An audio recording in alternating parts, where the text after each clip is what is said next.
He abused me on a regular basis. You were always wondering what sort of mood he's in. Is he coming into the room? Am I his little girl today? There was no talk about going to the police. This was their way of dealing with it. The general attitude towards me when I walked into the room was just one of derision. You just get treated like a liar. And the two-person rule is the biggest problem in that. They take your childhood and those few years with so much. I hope they can live with what they've done. I hope they can live with it like I have to.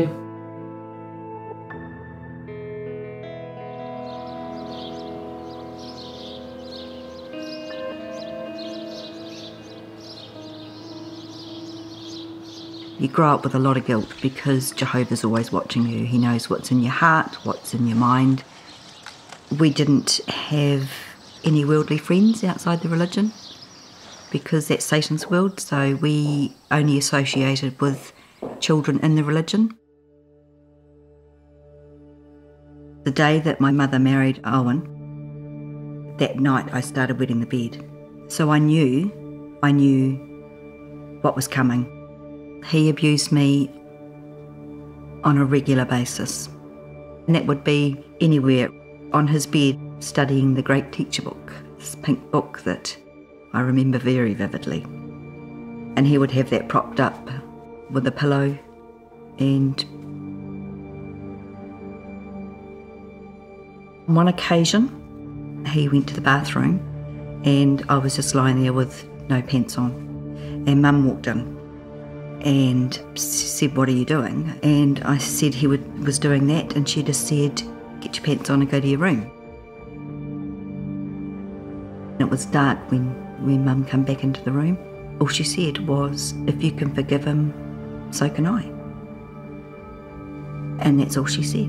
Never talked on about it again. We got up the next day as if nothing happened. It wasn't long after that we went to a meeting, and it was announced at the meeting that Owen was no longer a ministerial servant, which is just a step down from being an elder. Nobody knew why. We just assumed that, okay, Mum went to the elders. And that's his punishment. You know, we slap on the hand and he's no longer got privileges. Before he married Mum, he was convicted of a similar offence against young girls and disfellowshipped out of the religion. The elders knew, but they didn't inform Mum, with two young girls, who he was and what he was about and what he did and his conviction.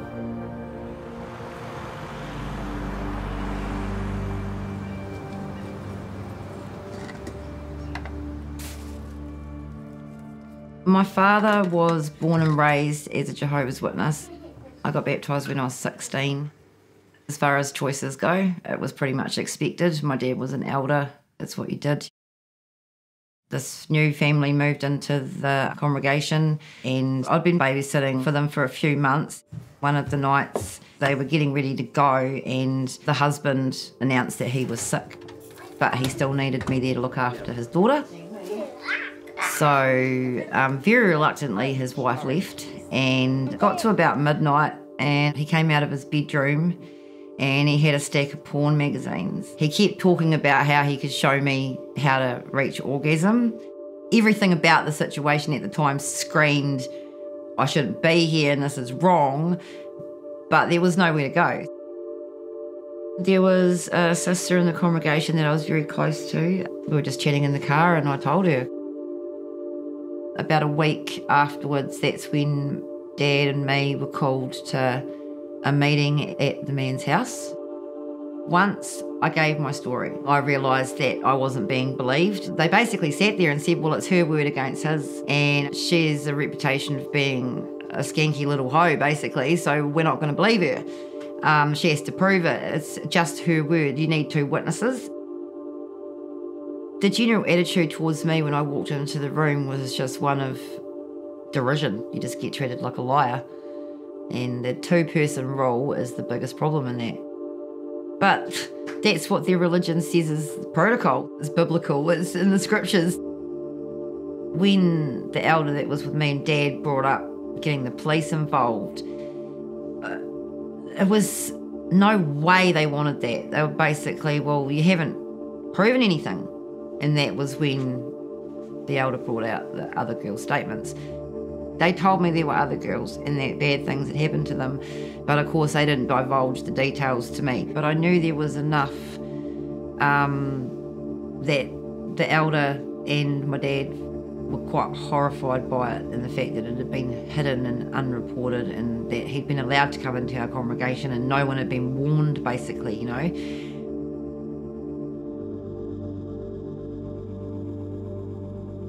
If an allegation of child sexual abuse was made, what would happen is 2 elders would be selected from the body to investigate the matter. There would most likely be in a case of child sexual abuse, and they go to the perpetrator and they ask him, did this happen? And he flatly refuses it and says, no way. Then they don't have 2 witnesses. So they would go back to the victim and they would say, well, did anybody else see this happen? Of course, no. It never happens in public. It's always hidden. And the paedophiles make sure of that. So they would say, well, we don't have our 2 witnesses, so there's nothing we can do. Even if the person is disfellowshipped, because maybe they had a history or a practice of such behaviour, the congregation is only told a simple statement: Joe Bloggs is no longer one of Jehovah's Witnesses. They are not told why. Other elders within the body of elders, apart from those 3 that were in the judicial committee, might not know why.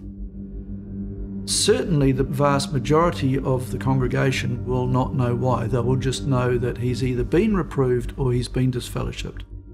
They have had this policy for a long, long time, and there seems to be a reluctance in the governing body to accept that there is a problem. Leaders did know about some of the men, but apparently never informed authorities. They admitted that there was over 23,000 known pedophiles in the USA. They know that there's 1,006 recorded by their own branch in Australia.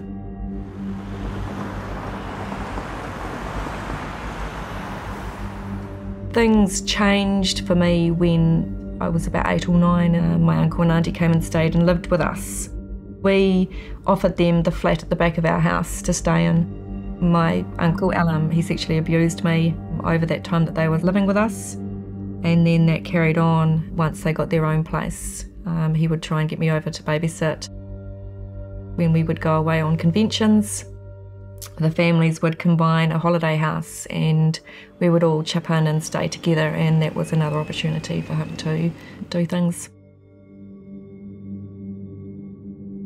From my recollections, there was a meeting held within the congregation between the elders in my congregation and the elders in my uncle's congregation. He admitted to doing it, and then there was a judicial committee. There were 2 elders that attended with me, and there were 2 elders that had attended with him. He was in the room at the time, and I basically had to say everything that happened in front of 4 men and my abuser. He had admitted to it, so I knew that I was doing the right thing. But there was the comments made that I was more mature than what I seemed at the age of 9 or 10, and felt like maybe I was drawing attention to myself, and that's why he was persuaded in doing what he was doing. I was offered a type of counselling which consisted of extra Bible studies for me to help me to get through. There was no talk about going to the police. This was their way of dealing with it. He was disfellowshipped, which meant that that was announced, I believe, the following week. There was no public reproof apart from him being disfellowshipped. They don't go into why. So after some time, he was reinstated back into the religion, back as if nothing had happened.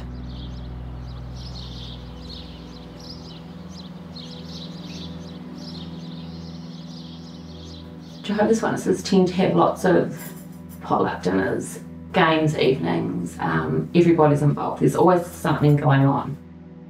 So often myself and a couple of close friends will be babysat by older teenagers.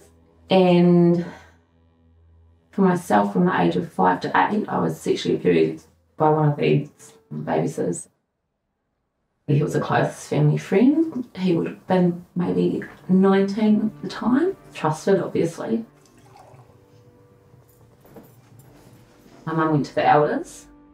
I was pulled aside with the congregation, immediately taken into another room. I had nobody, just me and these 4 elders.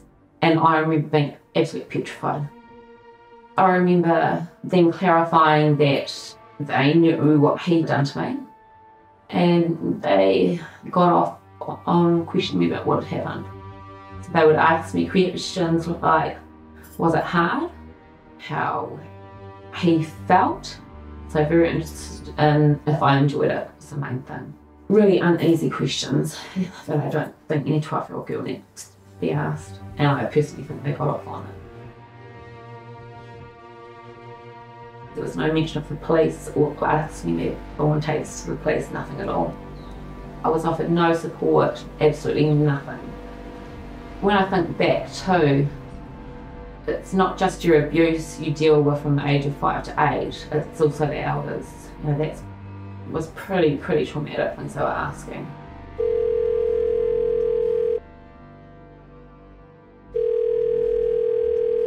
Good morning, Watched. How can I help you?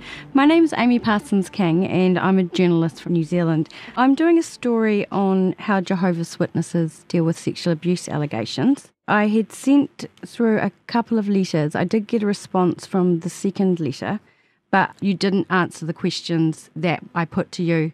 We actually indicated that there is a policy on our position and how we handle child abuse on our website. Yes, that it's scripturally based. Yeah. And that's basically, Jehovah's Witnesses abide by what the Bible says. But do you think in the case of sexual abuse of children, it could be changed because there's not witnesses to abuse? You have to understand two different... I'll just make one comment to you, Amy. Any victim of abuse or their family are perfectly entitled to go to the authorities to report any matter. Jehovah's Witnesses will report the matter to the police where that is mandated. That's to handle the crime. The crime of child abuse is handled by the authorities, not Jehovah's Witnesses. Jehovah's Witnesses don't handle crime, they handle sin. Their guidelines for handling sin is scriptural. It's a Christian concept, it's not a legal concept. Anyway, I'll leave it at that, and I hope that at least to put things in perspective, some of those responses may be of assistance. Thank you very much for your time. Thank you. Bye-bye, Bye Amy. now.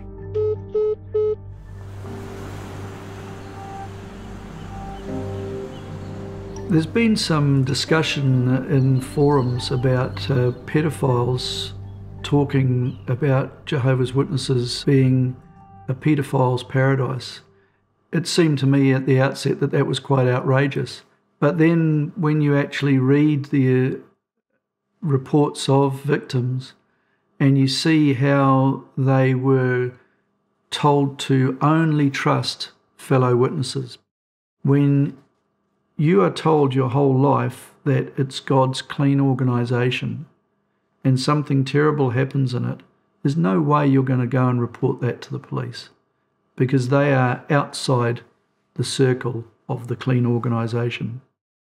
They really need to sort their act out, but for some reason they are resistant to change, and I don't really know why, because it's so obvious that there are problems that are costing them millions and millions of dollars in lawsuits. I can't imagine why they wouldn't want to fix that. Let the congregation be about spiritual things, not handling legal matters and criminal matters, because it's not a sin, it's a crime. I feel like my family have let me down. This abuser is allowed back into the religion, but because I've chosen not to be a part of the religion, I'm now being shunned. So there's a victim being shunned, the abuser is being welcomed. He has access to children, there are plenty of children in the congregations, there always are, so yeah, he could be sitting next to one right now in one of the meetings.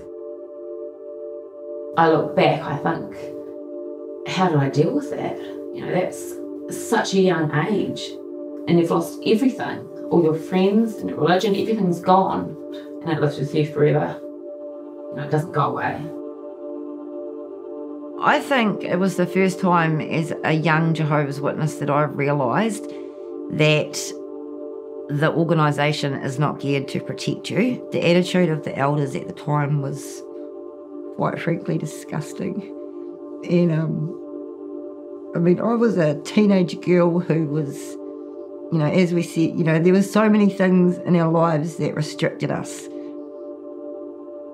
Jehovah's Witnesses have enabled Owen, and I would suggest a lot of other men, to continue doing what they're doing, because there's no consequences. You get a slap on the hand, you just have to sit at the back of the hall for a year, but you're back in, and no one else knows.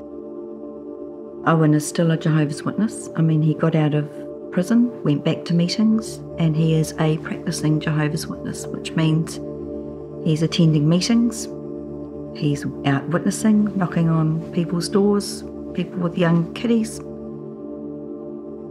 He's actively a witness. Again.